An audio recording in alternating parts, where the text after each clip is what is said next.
Hello everyone मैं आशा करी आपने समस्त भलर अच्छा मुझे मेंटर सुधांशु शेखर जड़े SEBI register research analyst the founder of blue moon research and financial services काली जो भाव में मैंने एनालिसिस करते ये जो जिनटी सपोर्ट थी 24,150 या तले सस्टेन कले आम तौक जापर ये प्लां भी होता 150-200 पॉइंट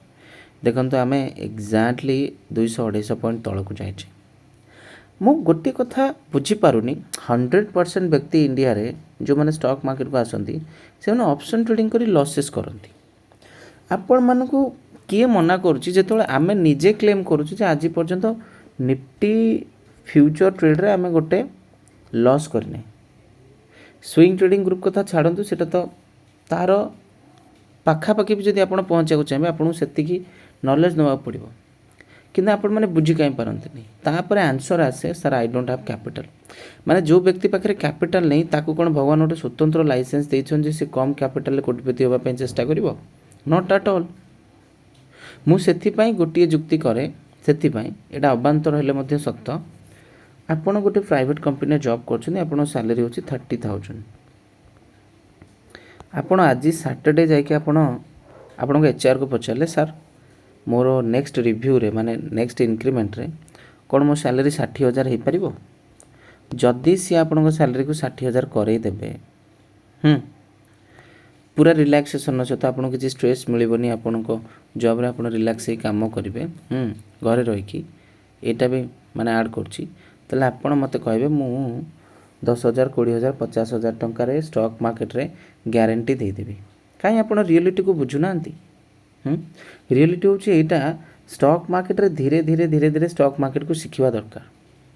छाड़ बुझेवा शेष है मु मे 8 2024 दिन सेबी रजिस्टर्ड होती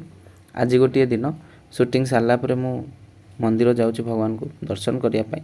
कारण आम जो जिनसटी स्टार्ट करा जाऊे सेटा बहुत बहुत भाविबा परे स्टार्ट होची it was a head and shoulder pattern A head and shoulder pattern तले ठीक ठाक माने सेलिंग आछि मोटा कहबा चाहिए ठीक ठाक सेलिंग आछि एबे आमे देखिबा मंडे पाई कोन हबो आपण माने तयार अछन तो देखंतु मंडे पाई पूरा मैटर पूरा फसी के अछि काहे की कहि दोछि सीज फायर हैला निफ्टी कुआडे पहुंच गेला 2024 पॉइंट प्रतिदिन टीवी रे मोर मीडिया प्रेजेंटेशन आसी आइछि करेंट सिचुएशन सीज फायर युद्ध ए सब को नेकी प्रतिदिन टीवी रो से वीडियो को जब देखिबा को आपण चाहंती आमर सर्च करें प्रतिदिन टीवी रे जाइकरी गोटे दिन पूर्वे से वीडियो आछि एबे किनिबे क्यों शेयर मार्केट रे पड़ी युद्ध प्रभाव यही टाइटल से वीडियोटी आछि वीडियो भी मो फ्री टेलीग्राम चैनल दे देछि जो मैंने मो फ्री टेलीग्राम चैनल जॉइन करना एबे ही जॉइन करते आपण माने देखि परिबे सिखिबा को चेष्टा करि परिबे गोटे भल कमेंट्स देले हमको आहुरी मोटिवेशन मिलिबो बाकी देखंतु मार्केट धीरे धीरे ईरान आउ यूएस रो कथबार्ता माने तांको भीतर स्टेटमेंट को लेकिन तौक आसी ओबियस कथा किंतु ये 2 दिन भी टेंशन समय शनि रविवार जदि पी स्टॉक भल भाव में शांतिपूर्ण भाव में होगला शांति कथबार्ता मंडे दिन मार्केट गैप अप हो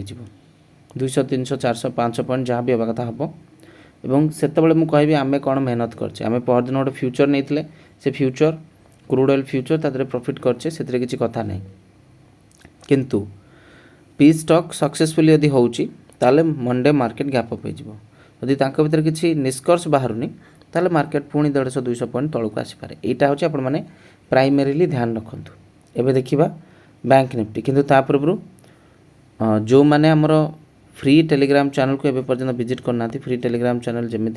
विजिट करूँ एवं जो मैंने पढ़ा चाहती stock market stock knowledge Hindi एसकेच एप्लिकेशन को डाउनलोड करेंगे प्ले स्टोर वेबसाइट मध्य विजिट करेंगे stockknowledgeacademy.com सेठू आप विजिट कले एक्चुअली कोर्सेस लिंक मिल जाव जॉइन करेंगे टेस्टिमोनियल पेज को भी विजिट करने समस्ते गोटे अग्रणी स्टॉक मार्केट एजुकेशन हब भाव में आम ग्रो कर चलीचे एवं जो मैंने आमर प्रीमियम सर्विसेज नवा चाहती माने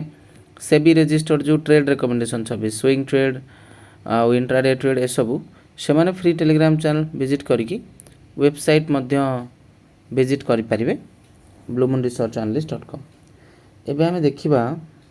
बैंक निफ्टी रे कौन प्लान होता कौन यही गोटे एरिया ही बेस थिला ना बैंक निफ्टी रो जेहेतु एरिया टी बैंक निफ्टी रो बेस थिला ए एरिया आसिक बैंक निफ्टी केवल भोलाटाइल होती ଆଉ କିଛି ନାହିଁ। ବ୍ୟାଙ୍କ ନିଫ୍ଟି କେବଳ ଭୋଲାଟିଲିଟିର ଶିକାର ହେଇଛି, କାରଣ ଅଲରେଡ଼ି ବ୍ୟାଙ୍କ ନିଫ୍ଟିଠୁ ସେଲ୍ ହେଇଥିଲା ନା ଏ ଜାଗାରୁ, ତ ସେଠୁ ଏ ଯାଏଁ ଆସିଛି। କହିଲି କଣ୍ଡିସନ୍ ଅଛି, ମାର୍କେଟରେ ନ୍ୟୁଜ୍ ଅଛି, ପ୍ରତିଦିନ ଟିଭିର ସେ ମିଡ଼ିଆ ବାଇଟ୍ସ ଦେଖନ୍ତୁ, ଆପଣମାନେ ଜାଣିପାରିବେ ସିଚୁଏସନ୍କୁ କେମିତି ଆନାଲିସିସ୍ କରାଯାଇଛି। ତେଣୁକରି ବ୍ୟାଙ୍କ ନିଫ୍ଟି ଯଦି ଏଇଠୁ ସର୍ଭାଇଭ୍ କଲା, ଗୁଡ୍ ନ୍ୟୁଜ୍ ଆସିଛି, ଗ୍ୟାପ୍ ଅପ୍ ହେଇଯିବ। ଅଦରୱାଇଜ୍ ଏଇଟା ହେଉଛି ଆପଣଙ୍କର ସପୋର୍ଟ କେତେ 55,750। ତେଣୁକରି ଏଇଭଳି ଭାବରେ ମୁଁ ଆଶା କରିବି ଆପଣମାନେ ଶିଖିବେ, ଲର୍ଣ୍ଣିଂ କରିବାକୁ ଚେଷ୍ଟା କରିବେ। Stock market is not easy, try to focus on learning. ବାକି ଆପଣମାନଙ୍କ ଭିତରେ ଆମେ ଜାଣିଛେ 99ରୁ 100% ଲୋକ କିଛି ବୁଝିପାରିବେନି, କାରଣ ଯେତେ 5-6 ବର୍ଷରେ ଯେଉଁଟା ନହେଲା ସେ 5 ଦିନରେ କେମିତି ହେବ। Keep learning.